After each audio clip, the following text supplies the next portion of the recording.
بسم الله الرحمن الرحيم. بسم الله والصلاة والسلام على سید الانبیاء والمرسلین. السلام علیکم ورحمۃ اللہ وبرکاتہ. شب رات کے اعمال اور عبادت. شب رات بڑی فضیلت والی رات ہے. اس رات امت کے بزرگان دین عبادت کا خصوصی اہتمام فرماتے رہے ہیں.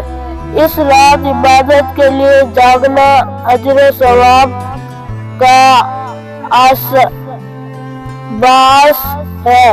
اس لیے ہر شخص کو اپنی وسعت کے مطابق نوافل، ذکر اور تلاوت اور دعاؤں وغیرہ کا اہتمام کرنے کی سعادت حاصل کرنی چاہیے.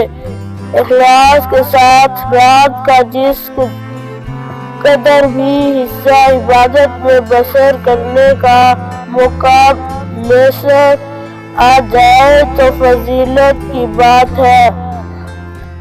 البتہ عبادت کا یہ اہتمام مساجد کی بجائے اپنے گھروں میں ہونا چاہیے اور یہی افضل ہے. اس لیے مساجد میں جمع ہو کر نفلی عبادت کا اہتمام کرنا، جیسا کہ آج کل کئی جگہ رائج ہے، یہ شریعت کے مزاج کے موافق نہیں. ساتھ میں یہ واضح رہے کہ قرآن و سنت سے شب رات میں کوئی بھی مخصوص عبادت ثابت نہیں، بلکہ اس میں عام عبادت جیسے نماز، تلاوت، ذکر اور دعائیں وغیرہ ہی کا اہتمام کرنا چاہیے. آج کل بعض حضرات نے اس رات کے لیے مخصوص نمازیں اور عبادت بنا رکھی ہے جن کا قرآن و سنت سے کوئی ثبوت نہیں. ان سے اجتناب کرنا ضروری ہے.